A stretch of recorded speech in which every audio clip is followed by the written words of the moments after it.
25শে June বৃহস্পতিবার আগরতলার একটি অভিজাত হোটেলে ত্রিপুরা রিয়েল এস্টেট ডেভেলপার্স অ্যাসোসিয়েশনের 1 বছর পূর্তি অনুষ্ঠান আয়োজন করা হয়। এই সংগঠন আজ থেকে 1 বছর আগে যাত্রা শুরু করেছিল।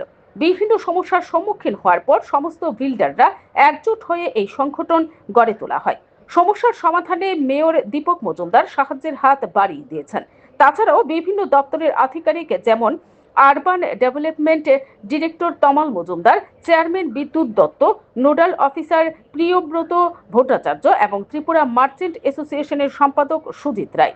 তাই অ্যাসোসিয়েশনের পক্ষ থেকে সম্পাদক অভিজিৎ দেব তাদের ধন্যবাদ জানান। আগামী দিনের এই রাজ্যের উন্নতির জন্য স্বতঃস্ফূর্তভাবে এগিয়ে এই সংগঠন বলে তারা জানান।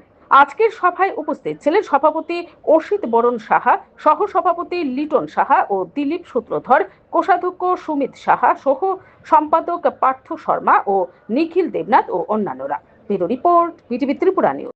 রেরা রেজিস্ট্রেশনে আমাদের অনেক সমস্যা হয়েছিল, আমাদের অকুপেন্সিতে অনেক সমস্যা হয়েছিল।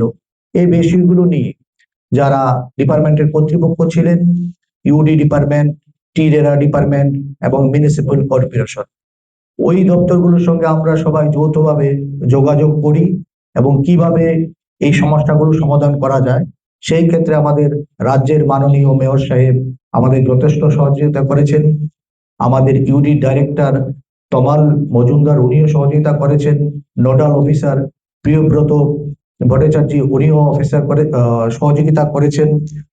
রেরার চেয়ারম্যান বিদ্যুৎ দত্ত উনিও সহযোগিতা করেছেন। তো আজকে আমাদের 1 বছর পূর্তি উপলক্ষে আমরা ওদেরকে অশেষ ধন্যবাদ জানাই।